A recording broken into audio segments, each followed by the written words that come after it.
Bismillahirrahmanirrahim. Assalamualaikum warahmatullahi wabarakatuh. Welcome back to our channel SNK Pertiwi Siap. Hello guys, how are you today? I hope you always find it everywhere you stay. And how about your spirit of study? Do you still spirit to join our lesson today? Oke guys, jadi meskipun kita dalam pandemi seperti ini, meskipun kita sudah berlarut-larut ya, tidak tatap muka, tapi ibu sangat berharap sekali kalian itu tidak mengurangi rasa semangat belajar kalian, apalagi untuk mengikuti PJJ di sekolah ya. Jadi kalian harus tetap semangat dan juga tetap merasa kehausan akan belajar ya guys. Okay, now we will going our material about analytical exposition text. Nah, di sini ibu mau menjelaskan tentang analytical exposition text. Pasti kalian sudah pernah mendengarnya kan? Karena banyak sekali jenis teks yang akan kita jelaskan. Selain dari analytical exposition text, kita juga kalian juga harus mengetahui ada beberapa teks, yaitu ada procedure text, ya, recount text, dan explanation text, dan masih banyak lagi.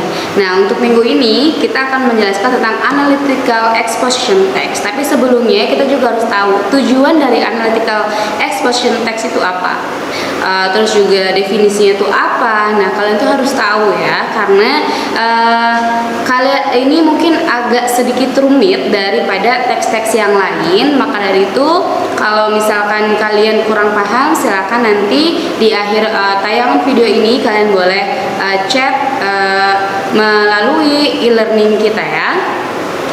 Oke, dan di sini ada definition of analytical exposition, yaitu maksudnya adalah ibu baca dulu Inggrisnya ya.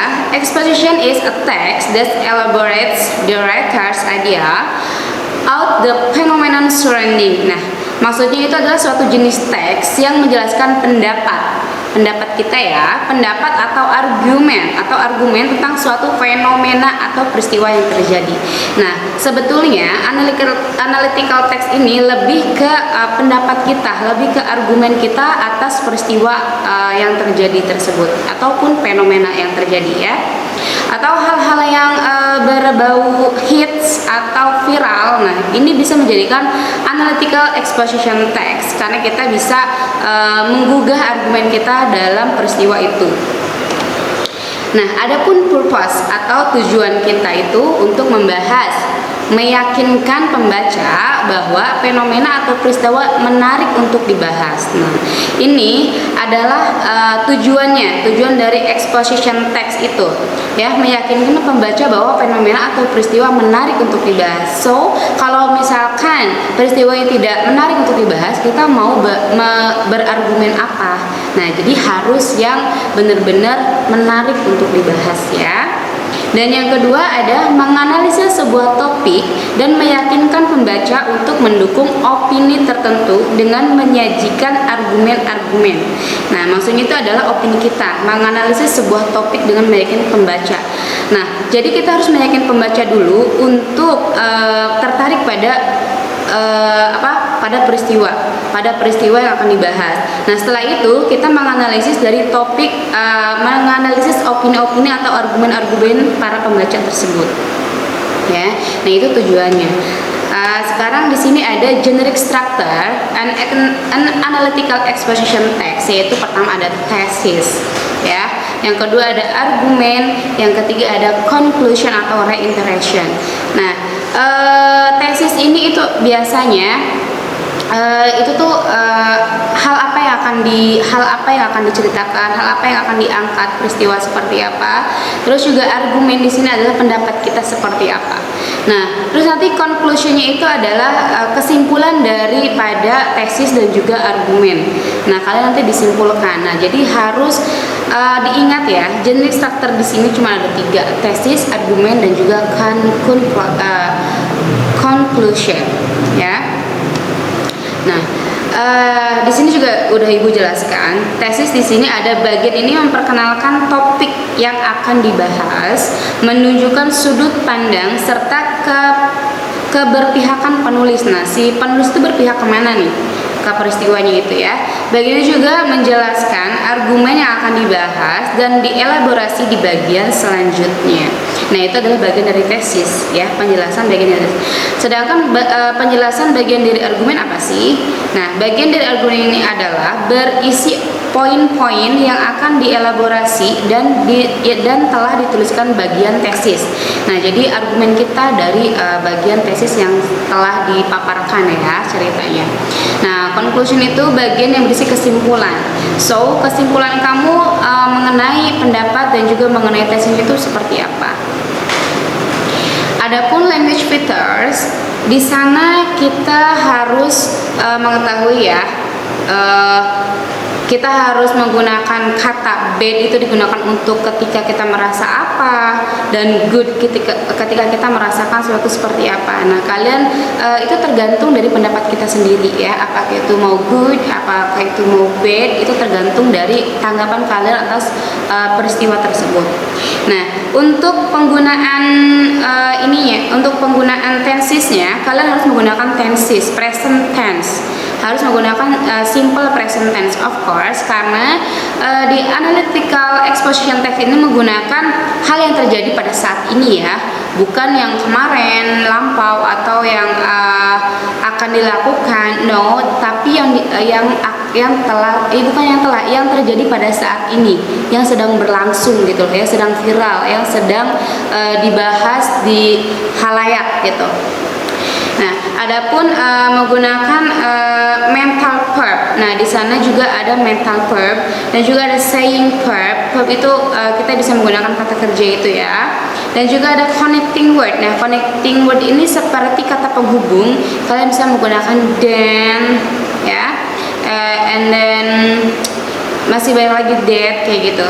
Nah, kalian harus menggunakan connecting words-nya. Nah, terus ada casual conjunction juga. Nah, kalian di sini harus pahami ya. Nah, di sini ada things that need to be considered before writing exposition text, atau di sini ada beberapa hal yang harus kalian butuhkan ketika kalian akan membuat sebuah exposition text. Yaitu pertama apa sih? Use valid research findings to support your viewpoint. Nah, jadi sumbernya itu harus jelas. Kalian akan membahas atau akan mengangkat cerita apa atau fenomena apa. Sumbernya harus jelas ya. Terus ada support the viewpoint with factual data like graph, picture, card, etc. Nah, di sini maksudnya adalah harus jelas juga kejadiannya itu, ataupun kita harus punya bukti seperti lokasinya ya, atau petanya, ataupun fotonya, ataupun banyak-banyak. Jadi bukti dari fisiknya ya. Nah, terus yang ketiga ada unit clearly state the point of view. Yang keempat ada define your viewpoint. Yang kelima ada you need to use emotive word, mental verb, and casual conjunction yang tadi ada di language features. Nah, harus kalian pakai juga.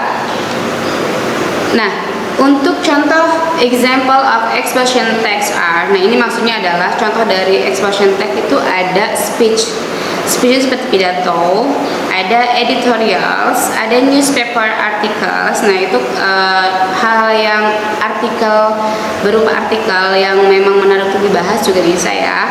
Ada essays, ada political leaflets, letters, legal defense. Nah, masih banyak lagi. Kalian bisa cari tahu selebihnya ya.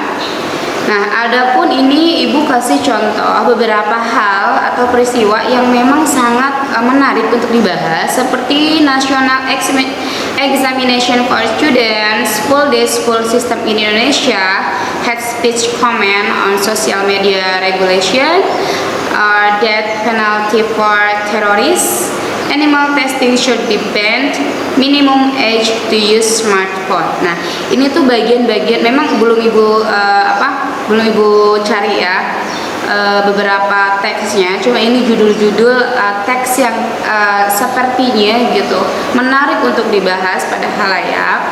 Nah, nanti Ibu tolong sekali sama kalian pilih salah satu dari judul-judul ini untuk kalian dibuatkan teksnya yang menarik sama kalian tuh untuk diargumenkan pada kalian itu seperti apa.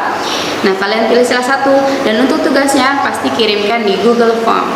Okay, I think enough for the explanation about analytical expression text. Thank you for your attention. Assalamualaikum warahmatullahi wabarakatuh.